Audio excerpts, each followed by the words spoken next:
మన పూర్వీకులు చెప్పిన మరికొన్ని ఆచారాలు. సాంప్రదాయమే కాదు, వాటి వెనుక ఉన్న సైన్స్. ఇంటి ముందు తులసి మొక్క పెంచడం. సాంప్రదాయం. ఇంటి ముందు తులసి మొక్క పెంచడం అత్యంత శుభప్రదంగా భావిస్తారు. పాపాలు తొలగిపోతాయని, ఇంట్లో శాంతి, ఆరోగ్యం, సంపద వస్తాయని నమ్మకం. శాస్త్రం. తులసి మొక్క పగటిపూట కార్బన్ డయాక్సైడ్ను గ్రహించి ఆక్సిజన్ విడుదల చేస్తుంది. దీంతో ఇంటి చుట్టూ గాలి శుద్ధి అవుతుంది.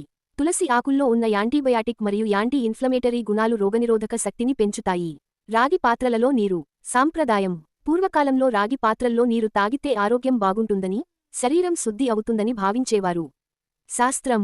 రాగి సహజసిద్ధమైన శుద్ధికారకం. రాగి నీటిలోని బ్యాక్టీరియా, ఫంగస్లను నాశనం చేస్తుంది.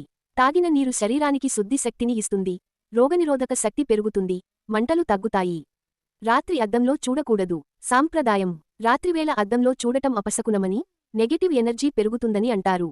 శాస్త్రం. డిమ్ లైట్లో మన ప్రతిబింబం సరిగా కనిపించదు.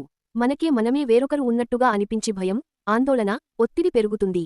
అందుకే రాత్రిళ్ళు అద్దం చూడొద్దని పెద్దలు చెప్పేవారు. పాదాలు కడిగి నిద్రపోవడం. సాంప్రదాయం. పాదాలు కడిగి నిద్రపోతే శుభం, చెడు శక్తులు దూరమవుతాయని నమ్మకం. శాస్త్రం. పాదాలను కడిగితే నాడులు రిలాక్స్ అవుతాయి. శరీరంలో హీట్ తగ్గుతుంది. దీనివల్ల డీప్ స్లీప్ సులభంగా వస్తుంది. ముగ్గు, రంగోలీ. సాంప్రదాయం. ఇంటి ముందు ముగ్గు వేస్తే శుభం, ఆనందం, లక్ష్మీదేవి ప్రవేశిస్తుందని నమ్మకం. శాస్త్రం. పాతకాలంలో ముగ్గు కోసం బియ్యపు పిండి లేదా ధాన్యపిండి వాడేవారు.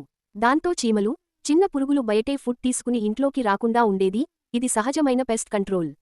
కొన్ని చోట్ల లైమ్స్టోన్ లేదా సిమెంట్ పొడి కలిపి వేసేవారు.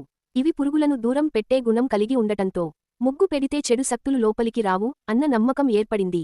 ఇలాంటి మరిన్ని మన సంప్రదాయ రహస్యాలు తెలుసుకోవాలంటే వెంటనే మా ఆర్జే నెట్ అఫీషియల్ యూట్యూబ్ ఛానల్కి సబ్స్క్రైబ్ చేసేయండి.